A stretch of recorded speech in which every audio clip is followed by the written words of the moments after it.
The child with the shadowed face, an Africa firekeeper tale. The night fell over Umueke like a heavy cloak, thick and suffocating, carrying secrets no one dared speak aloud. The wind whispered through the trees, curling around the empty houses, twisting the shadows into shapes that seemed alive.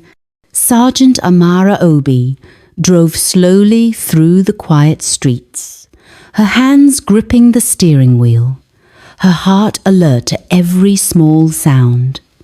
Even the faint rustle of leaves seemed to echo like footsteps. The town felt different that night, silent, waiting. Then she saw him. A small figure by the roadside, barefoot, standing perfectly still, watching. The child's face seemed wrong, not cruel, but otherworldly, like a painting half smudged with darkness. Shadows clung to him, moving as he breathed. She slowed down, her flashlight slicing through the night, and saw his eyes wide, glimmering, full of fear and urgency. "Hey, are you okay?" she called, trying to sound calm. Her voice trembled slightly anyway. The boy's lips barely moved. "Please, help my mother. She's dying." Amara's pulse quickened. The instinct to run, to doubt, to hesitate, flitted through her mind, then vanished. Without thinking, she opened the door. "Where is she?" she demanded. He turned and ran, swift and silent, like the shadows themselves carried him. Amara followed, flashlight beam bouncing over cracked walls, leaning fences, and the glint of water puddles reflecting the moonlight. The boy led her deeper than she had ever patrolled, through paths she didn't recognize, where every step seemed to echo against the night. The air grew colder, heavier, as if the darkness was thickening around them. They arrived at a small mud house leaning wearily against the earth. No lights, no movement.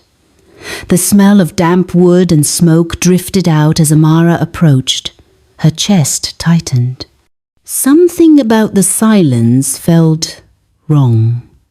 She took a deep breath and stepped inside. A woman lay on the floor, gasping, her chest rising and falling shallowly.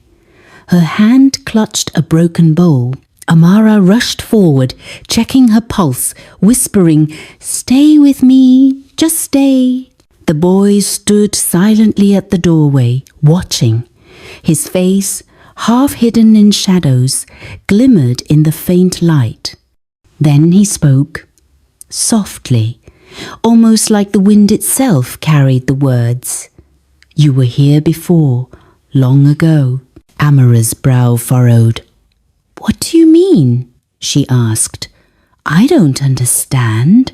"You will," he said, and the candle flickered.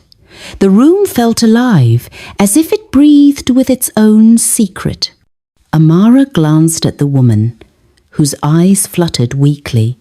"Protect him," she whispered before collapsing again.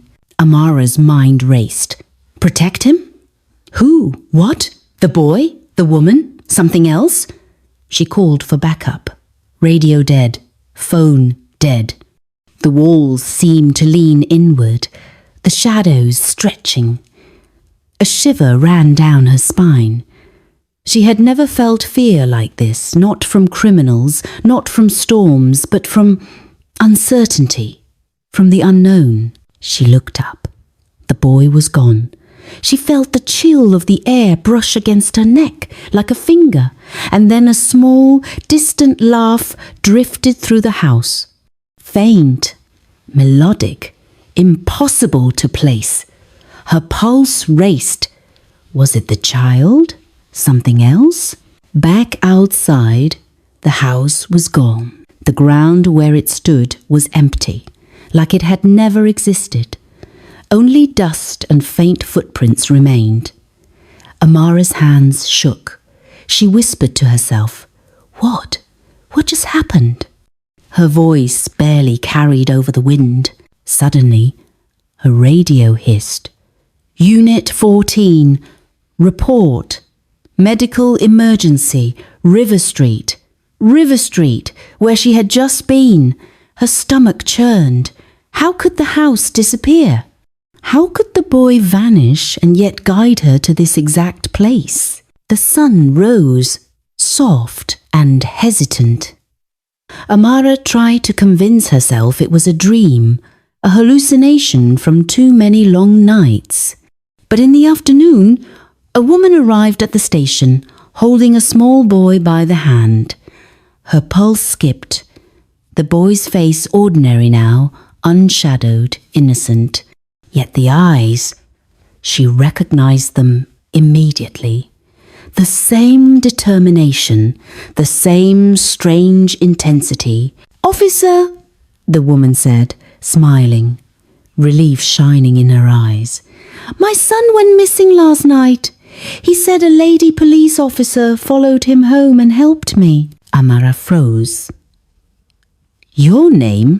she asked, her voice trembling. "Umueke Obi," the woman replied. Amara's heart clenched. Her mother's name. She remembered the stories of a child lost long ago, a son who never returned. Kenechukwu, the name the boy had whispered in her mind the night before. The same as the child who disappeared decades ago, her mother's firstborn, her brother. Was it possible? The night returned to her in fragments. The shadows, the whispers, the strange warmth that had pulsed through the house when she pressed her hands against the woman's chest. She realized then that this child, with the shadowed face, with the eerie stillness, was more than human, more than lost.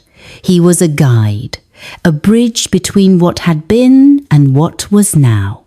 Days passed. Amara could not stop thinking of him. She visited the village, retracing the path she had taken, and found only traces: a twisted fence post, a broken clay pot, and the lingering scent of smoke and earth. But each time she closed her eyes, she saw the boy, his shadowed face, his whisper.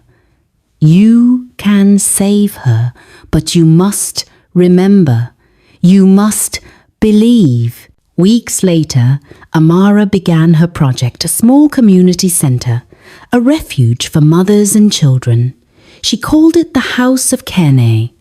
Every evening, as the sun melted into the horizon, she would see him, standing silently, watching, waiting. Not to frighten, not to judge, but to remind her, to guide her. And then, just as silently, he would vanish.